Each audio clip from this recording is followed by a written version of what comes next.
அனைவருக்கும் வணக்கம். இன்னைக்கு நமது கலப்பை மக்கள் இயக்கம் உங்கள் அனைவருக்கும் தெரியும், தென் மாவட்டங்களில் மிக ஒரு சிறப்பான பணிகள் செய்துட்டு இருக்கோம். குறிப்பாக அரசு பள்ளிகளுக்கு வகுப்பறைகள், அரசு பள்ளிகளுக்கு கட்டடங்கள், அரசு பள்ளிகளுக்கு கலையரங்குகள் கட்டி கொடுத்து வருவது உங்களுக்கு தெரியும். எங்களுடைய இயக்கம் சார்பாக ஏழை எளிய மக்களுக்கு நிறைய தொண்டுகள் செய்ய வேண்டும் என்பதுதான் நோக்கம். ஆனால் ஒரு தனி இயக்கமாக இருந்து மக்களுக்கு எல்லா தேவைகளையும் பூர்த்தி செய்ய முடியாது. அந்த வகையில் இன்று மாண்புமிகு முதலமைச்சர் மு.க. ஸ்டாலின் அவர்கள் மிக சிறப்பாக இந்த நாட்டை, தமிழ்நாட்டை ஆண்டு கொண்டிருக்கிறார்கள். அந்த திமுகவின் கட்டமைப்பு என்னை மிக சிறப்பாக ஈர்த்தமையால் அந்த நிர்வாகத்தின் கீழ் பணியாற்றும் போது கலப்பை மக்கள் இயக்கம் சார்பாக செய்வதை விட இன்னும் சிறப்பாக இந்த மக்களுக்கு அதிக நன்மைகள் செய்ய முடியும், நிறைய இடங்களுக்கு நன்மைகள் செய்ய முடியும். அதுக்கு அதிகாரமும் நல்ல அரசும் தேவை என்பதால் நமது அருமை அண்ணன் கன்னியாகுமரி மாவட்டத்தின் கிழக்கு மாவட்ட தலைவர், அருமை அண்ணன் மாவட்ட செயலாளர் பாசத்திற்குரிய அண்ணன் மகேஷ் அவர்கள் மற்றும் அருமை அண்ணன் அமைச்சர் சேகர் பாபு அண்ணன் அவர்கள், மனோஜ் பாண்டியன் அவர்கள் மற்றும் அமைச்சர் பெருமக்கள் முன்னிலையில் கலப்பை மாவட்ட நிர்வாகிகள் அனைவரும் இங்கு வருகை தந்திருக்கிறார்கள். நாங்கள் அனைவரும் சேர்ந்து முதலமைச்சர் முன்னிலையில் இன்று எங்கள் கலப்பை மக்கள் இயக்கம் திமுகவுடன் இணைந்து இந்த மக்கள் பணியாற்றுவோம் என்பதை இந்த நேரத்தில் தெரிவித்துக் கொள்கிறேன். நீங்க விஜய் கூடயும் தொடர்ந்து நெருக்கமா பயணிச்சுட்டு வந்திருக்கீங்க பல ஆண்டு காலமா. ஆமா, அவர் படத்தை தயாரிச்சிருக்கீங்க, அவர் படத்துல நடிச்சிருக்கீங்க, அவர் கூட அவ்வளவு நெருக்கமா இருக்கீங்க. அவர் கட்சி தொடங்கிருக்காரு. ஆமா, நீங்க இங்க வந்து சேர்ந்துருக்கீங்க. ஆமா, இது எப்படி பாக்குறீங்க? அவர் கூட சேராம நீங்க இங்க வந்தது எப்படி சார்? இது ஒரு நடிகர், அவர் ஒரு நடிகர் கூட பணியாற்றும் போது அவர் சிறப்பா பணியாற்றுவார் என்ற எண்ணத்தில் நானும் அவர் கூட இருந்து கட்டமைத்தவன் தான். இந்த கலப்பை மக்கள் இயக்கம் எப்படி கட்டமைத்து அதை ஒழுங்காக நடத்துகிறோனோ, விஜய் மக்கள் இயக்கத்துக்கும் நான் ஒரு மிகப்பெரிய ஒரு பில்லராக இருந்து பணியாற்றுவேன் என்று அவங்களே சொல்லியிருக்காங்க. காலப்போக்கில் உங்களுக்கு தெரியும், நிறைய ஒரு புதுசா உள்ள வராங்க. அந்த புதிதாக வருவர்கள் முன்னிலையில் எங்களை மாதிரி அவங்க அப்பாவே உள்ள ஏற்றுக்க முடியல. அப்ப எங்களை மாதிரி ஒரு மனசு ஒத்தவர்கள் அங்கு பயணம் பண்ண முடியாத ஒரு சூழல் ஏற்படுகிறது. என்னைக்குமே நிலவு தான். இப்ப நிலவு ஒரு குறிப்பிட்ட காலம் தான் இருக்கும் சார். இப்ப ஒரு நட்சத்திரம் மாதிரி தான் விஜய் அவர்கள். அவர் ஒரு நிலவு போல ஒரு குறைந்தது ஒரு 15 நாள் இருப்பார். 15 நாள் நிலவு எப்படி மறைந்து போகுமோ அதே போல ஒரு நடிகர்களுடைய சேவையும் அப்படிதான் இருக்கும். மக்களையோ ரசிகர்களையோ அவர் சரியானபடி வழிநடத்தி சரியான அவங்களுடைய தேவைகளை பூர்த்தி பண்ணுவாரா என்னங்கிறது எனக்கு தெரியல. எனக்கு மக்களுக்கு சர்வீஸ் பண்ணும் சார். என் உயிர், பொருள், ஆவி எல்லாத்தையும் இந்த மக்களுக்காக சேவை செய்யணும்னு நினைக்கிறேன்.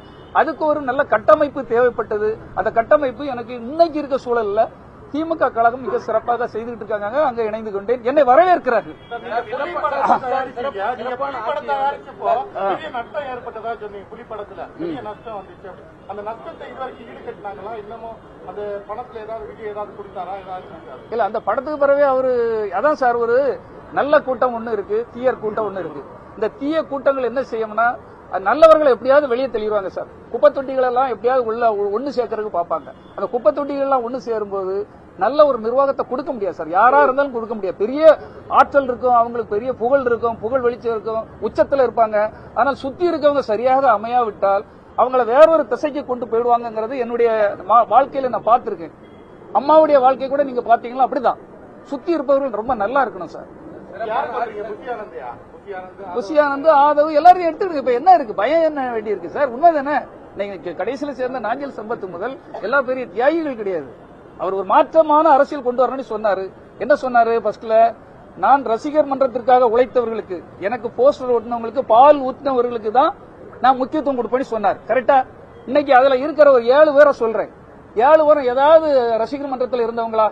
அது புஷியானந்தா இருக்கட்டும், அது வெங்கட்ராமனா இருக்கட்டும், நிர்மல்குமாரா இருக்கட்டும், ஆதவா இருக்கட்டும், நாஞ்சில் சம்பத்தா இருக்கட்டும், செங்கோட்டையனா இருக்கட்டும், யாருமே ரசிகர்களாக இருந்து அவர்களுக்கு ஆரம்ப காலத்தில் உழைத்தவர்கள், தியாகம் செய்தவர்கள் யாரும் அதில் இல்லை. அதனால்தான் அந்த வேதனை. இப்ப நான் எவ்வளவு கஷ்டப்பட்டு உழைத்தேன் என்று பத்திரிகையாளர்களையும் உங்களுக்கு தெரியும். நான் ஒரு அவமானப்பட்டு ஒதுங்கி சந்திரமுகி மாதிரி, நீலாம்பரி மாதிரி என்னால ஒதுங்கி இருக்க முடியாது. நான் களம் இறங்கி வேலை பார்க்கக்கூடியவன். அப்ப எனக்கு யாரு எனக்கு ஒத்துழைப்பு தருகிறாங்க, யாரு என்ன ஊக்கப்படுத்துகிறார்கள்? மகேஷ் அவர்கள் பல முறை என்ன கூப்பிடுறாங்க. எங்க கூட வந்து ஒர்க் பண்ணுங்க, உங்களை நாங்க என்கரேஜ் பண்றேன்னு சொல்றாங்க. அப்ப அவங்க கூட தான் நான் பயணப்பட முடியும்.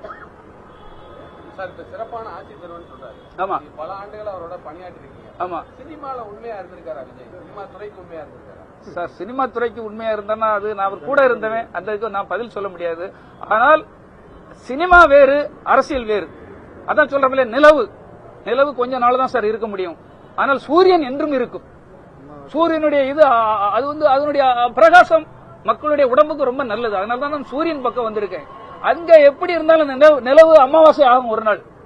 அதே மாதிரி தான் அமாவாசைகள் நிறைய பேர் வர்றாங்க.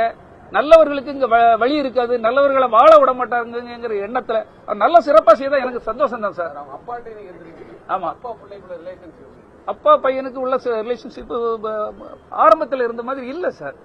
அதான் அப்பாவே பிரிக்கிறாங்கன்னா அப்ப நம்ம மேல எப்ப சொல்லுங்க பாப்போம். ஒரு தகப்பன் வந்து சந்திரசேகர் வந்து அவருடைய வாழ்க்கைக்காக அவ்வளவு உடல் பொருள் ஆவி தியாகம் அத்தனையும் அவருக்காக செய்தாரு. அவருக்கே உரிய மரியாதை இல்லை.